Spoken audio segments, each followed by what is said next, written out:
لوگوں سے عزتیں تلاش کرتے ہو تو وہ کیا تمہیں عزت دیں گے؟ وہ تو کل اچھا کہتے ہیں، پرسوں برا کہنے لگ جاتے ہیں۔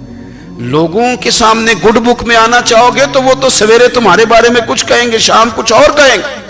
اپنی روحانی زندگی آباد کریں، اپنے مسلح کو وقت دیں، اور دنیا سے چھپ کر، اس موبائل کو بند کر کے، اور اپنے آپ سے بھی چھپ کے اور تنہا ہو کے، چھپا کے سارا کچھ اپنے آنسو اپنے رب کی بارگاہ میں پیش کریں، اس کے حضور حاضری دیں۔ سنو نا ترمذی کی حدیث، اور اسے یاد رکھنا، نبی پاک علیہ السلام نے فرمایا اپنے دکھ لوگوں کے سامنے نہ بیان کرنا، سیٹھوں نوابوں کو نہ بتاتے پھرنا، دنیا داروں کے سامنے جا کے نہ رونا کہ میں تکلیف میں ہوں۔ فرمایا اگر دنیا داروں کو دکھ بتاؤ گے رب تمہیں کبھی غنی نہیں کرے گا۔ اور لوگ ہیں کہ الٹا مذاق اڑائیں گے۔ آپ کی جس سے بڑی پکی یاری ہے نا، پکی، وہ تب تک پکی ہے جب تک آپ نے 50,000 مانگا نہیں، اور جس وقت آپ نے کہہ دیا کہ میں مجبور ہوں میری مدد کر، تو پھر ختم ہو گئی دوستی۔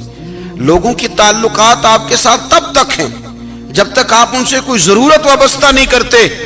کریم محبوب فرمانے لگے بندوں کے سامنے دکھ نہ بیان کرنا، اللہ تجھے کبھی غنی نہیں کرے گا۔ تو اپنے دکھ اپنے رب کو بتا، تو دعائیں مانگ، تو اس کی بارگاہ میں حاضر ہو، تو اس کے حضور عرض کر۔ فرمایا اپنے دکھ اپنے رب کو بتا، وہ جلدی کرے یا دیر سے کرے تجھے ساری دنیا سے بے نیاز کر دے گا، تجھے کسی کا محتاج نہیں رہنے دے گا۔ اپنے مسلح کو، اپنی دعاؤں، ایک بزرگ فرماتے ہیں میں نے دعا مانگنے کا طریقہ اپنی بیوی سے سیکھا۔ دعا مانگنے کا طریقہ اپنی، سیکھنے والے تو اپنے بچوں سے بھی سیکھ لیتے ہیں، سیکھنے والے تو ہر ایک سے سیکھتے ہیں۔ وہ کہتے ہیں میں نے دعا مانگنے کا سلیقہ اپنی بیوی سے سیکھا ہے۔ حضرت وہ کس طرح؟ فرمانے لگے میری بیوی نے نا مجھے کوئی کام بتایا، کچھ پیسوں کی ضرورت کے لیے کہا، تو میں نے اسے کہا کہ بھئی ابھی میرے پاس نہیں ہے، کچھ دنوں میں آتے ہیں تو میں دے دوں گا۔ عورتوں کی عادت ہوتی ہے وہ بار بار یاد کراتی ہیں۔ 2-4 دنوں کے بعد پھر اس نے کہا حضرت وہ میں نے کہا تھا کچھ پیسے، میں نے اسے کہا کہ ابھی میرے پاس نہیں ہے، کچھ دنوں میں ملتے ہیں تو میں تمہیں دے دوں گا۔ اس نے کچھ دنوں کے بعد پھر کہا حضور وہ میں نے کچھ پیسے کہے تھے۔ فرماتے میں نے ڈانٹ دیا، میں نے کہا کہ کیا تو روز مجھے شرمندہ کرتی ہے، کہا نا میرے پاس نہیں ہے، ہوں گے تو دے دوں گا، تو روز یاد کراتی ہے۔ فرماتے ہیں اس نے پہلے تو میری ڈانٹ کو سہا، پھر میرے سخت جملوں نے اس کی آنکھوں میں آنسو پیدا کر دیے، پھر اس نے اپنے آنچل میں اپنے اس دکھ کو سمیٹا، اور پھر اس نے ایک جملہ کہا تو میں رو پڑا، اور مجھے اپنے رب سے مانگنے کا طریقہ آ گیا۔ مجھے کہنے لگی حضرت جی آپ نے ڈانٹ دیا میں نے سہ لیا، پر آپ ہی میرے شوہر ہیں، بتائیں نا آپ سے نہ کہوں تو میں کس سے جا کے کہوں۔ فرماتے ہیں میں رو پڑا، اور میں کھل کے رویا، اور میں تڑپ کے رویا، اور پھر میری سسکیاں بند گئیں۔ تو مجھے کہنے لگی آپ کو کیا ہوا؟ میں نے کہا مجھے بھی دعا مانگنی آ گئی ہے۔ جب میں اسے کہوں گا نا اللہ تو ہی میرا رب ہے، میں تجھ سے نہ کہوں تو میں کس سے جا کے کہوں؟ میں کیوں کسی بندے سے سوال کروں؟ میں کیوں کسی دنیا دار سے کہوں؟ میں تیرے بندوں کا، نیک بندوں کا وسیلہ لے کے، تیرے محبوب کی غلامی لے کے تیری بارگاہ میں آئیں، تجھ سے نہ مانگوں تو کس سے مانگوں؟ سمجھ آ گئی ہے؟ جب میں اس رنگ میں مانگوں گا تو پھر رب میرے اوپر بڑا ہی فضل فرمائے گا، وہ میرے اوپر بڑی رحمت کرے گا، وہ میرے لیے آسانیاں کرے گا۔ عزیز دوستو ہم اس طرح کرنے لگ گئے ہیں کہ ہم نے نا اپنے تعلقات پر اعتماد کرنا شروع کر دیا ہے۔ میرے تعلقات بہت ہیں، ہم نے اپنی دولت پر اعتماد کرنا شروع کر دیا ہے، میرے پاس دولت بہت ہے۔ ہم نے اپنے علم پر، اپنی شہرت پر اعتماد کرنا شروع کر دیا ہے کہ میرے پاس فلاں چیز بہت ہے۔ یاد رکھنا جب بے نیاز اپنی صفت بے نیازی دکھاتا ہے تو بڑی بڑی دولتوں والے مجبور نظر آتے ہیں۔ بھائیو جب انسان کا رشتہ اپنے مالک کے ساتھ ہوتا ہے پھر تو غم بھی کچھ نہیں کہتے، پریشانیاں بھی کچھ نہیں کہتی، پھر تو زندگی صبر والی، پھر تو زندگی توکل والی، پھر تو زندگی بھروسے والی، پھر انسان اپنے آپ کو رسوا نہیں کرتا۔ دنیا داروں سے امیدیں اس کی ختم ہو جاتی، امیدیں اللہ رسول سے لگا لیتا ہے، مضبوط ہو جاتا ہے، مضبوط، طاقتور ہو جاتا ہے، خوددار ہو جاتا ہے، باوقار باعزت ہو جاتا ہے۔ حضرت بہلول دانا رحمت اللہ علیہ بیٹھے تھے تو ہارون رشید حج کر کے آ رہا تھا، تو رستے میں حضرت شیخ سے ملاقات ہو گئی تو السلام علیکم کے بعد کہنے لگا حضور کوئی حکم ہو تو بتائیے گا. تو حضرت بہلول دنا فرمانے لگے تیرا رب کون ہے؟ اس نے کہا اللہ. تو فرمایا میرا کون ہے؟ کہا اللہ. فرمانے لگے تو بڑا ہی بیوقوف ہے, کیا تو یہ سمجھتا ہے کہ رب ہارون رشید کو تو دے گا اور بہلول دانا کو بھول جائے گا؟ تیرا بھی وہی رب ہے, میرا بھی وہی رب ہے. اس نے اگر تجھے دے کے آزمایا ہے تو ہو سکتا ہے مجھے نہ دے کے آزما رہا ہو. جب اس کی حکمت کے تقاضے ہوں گے تو عطا کرے گا اور دے گا. تو جا اپنا کام کر.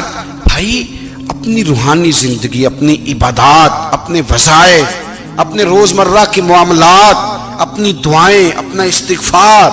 دیکھو کوئی مشکل کام تو نہیں 2 رکوع ہیں سورہ واقعہ کہ اگر رات کو پڑھ لی جائے تو. میں کس طرح یہ بات بیان کروں کہ تعویذ بانٹنا آسان ہے اور وظیفہ بتانا مشکل ہے.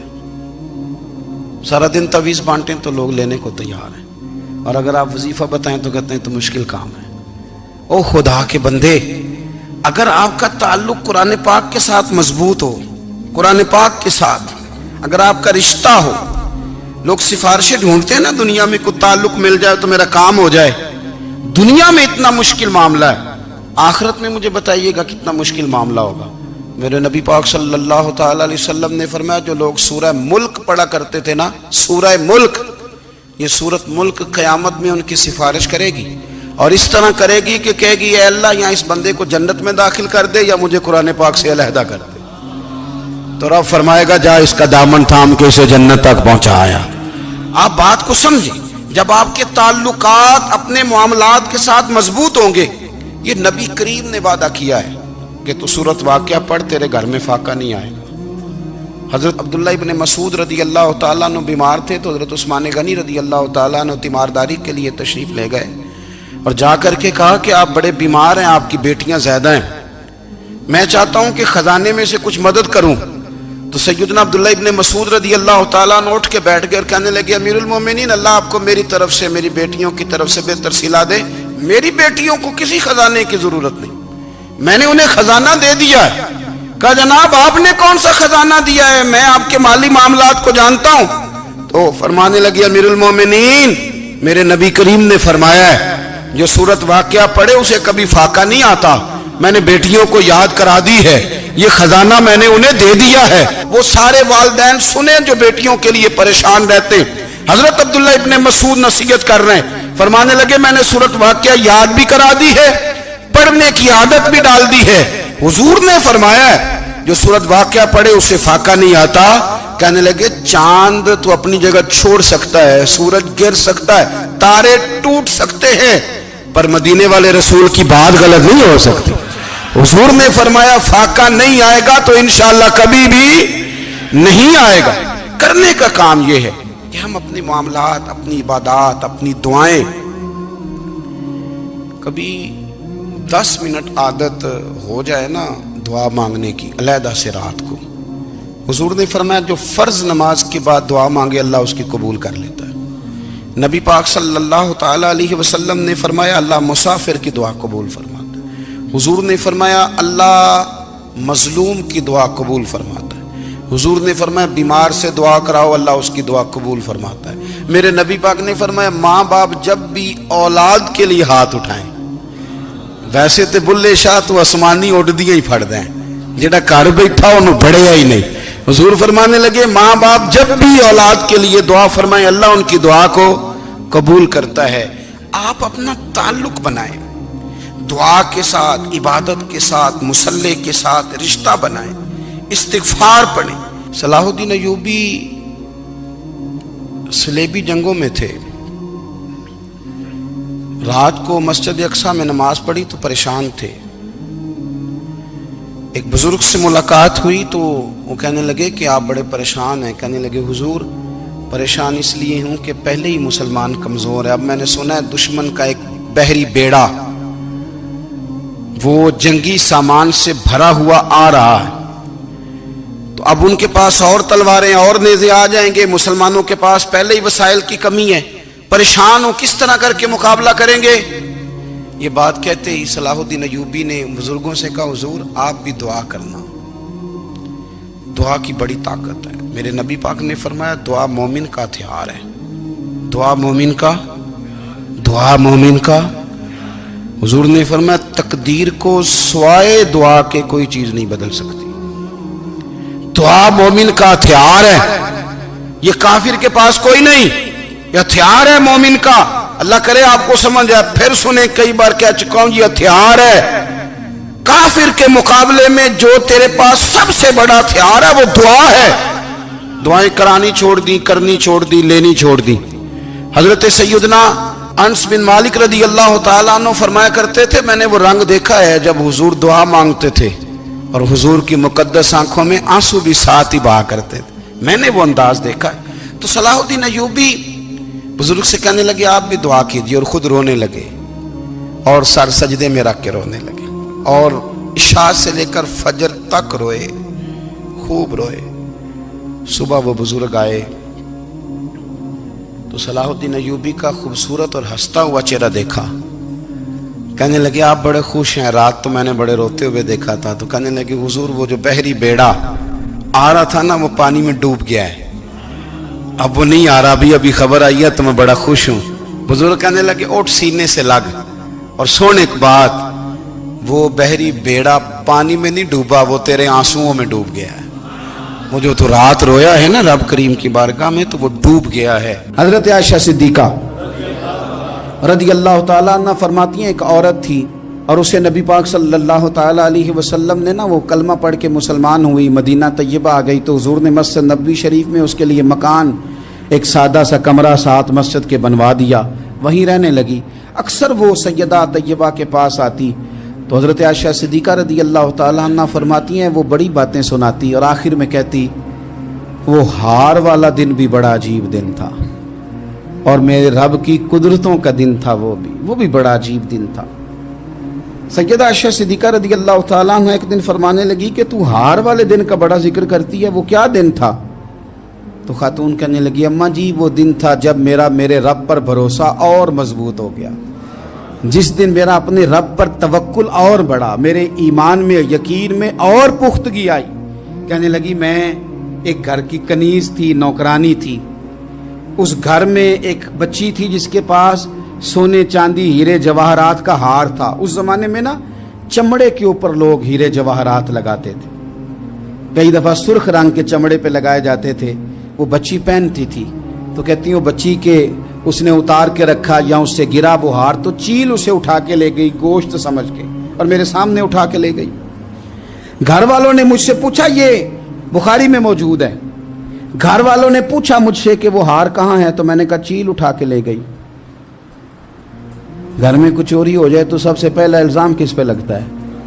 ملازمین پہ۔ کہتے انہوں نے مجھے بڑا مارا، بڑی تکلیف تھی، حتیٰ کہ میری شرمگاہ تک کی تلاشی لی، میری عزت اتنی خراب کی میں بتا نہیں سکتی۔ میں نے اپنی زندگی میں ایک واقعہ دیکھا، ایک امیر گھر میں چوری ہو گئی، ملازم کو اتنا مارا کہ وہ چارپائی پہ پڑ گیا، پولیس والوں سے اتنی مار پروائی گئی کہ وہ بیچارہ چارپائی پہ پڑ گیا، اور پھر وہ اتنا بیمار ہوا اور کچھ دنوں کے بعد پتہ چل گیا کہ چور تو اپنا بیٹا ہے ان کا، پھر اس کا انتقال ہو گیا۔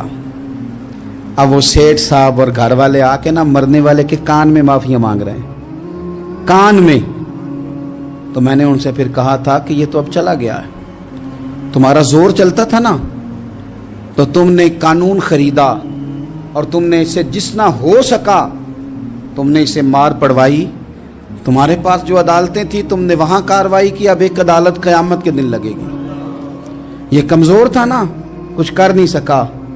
میرے نبی پاک صلی اللہ علیہ وسلم نے فرمایا سن لو، اگر سینگ والی بکری نے بغیر سینگ والی بکری کو تکلیف دی ہوگی نا تو قیامت کے دن اسے بھی بدلہ دینا پڑے گا کہ تیرے پاس سینگ تھے اور تو نے اسے مارا تھا۔ وہ خاتون عرض کرتی ہے سیدہ عائشہ کی خدمت میں کہ مجھے بڑا مارا، مجھے تکلیف دی، میں کہہ رہی تھی کہ میرے سامنے چیل لے گئی ہے پر وہ نہیں مان رہے تھے، اماں جی انہوں نے مجھے بڑا مارا۔ حضرت عائشہ صدیقہ کہتی ہیں پھر کیا ہوا؟ کہنے لگی اماں جی جب کوئی میرا مددگار نہ رہا، مجھے تکلیف دے رہے تھے، رسوا کر رہے تھے، تو میں نے اپنے رب سے مدد چاہی، میرے رب کی طرف میں نے توجہ کی، میں نے کہا مالک اب تو ہی میرا مددگار ہے،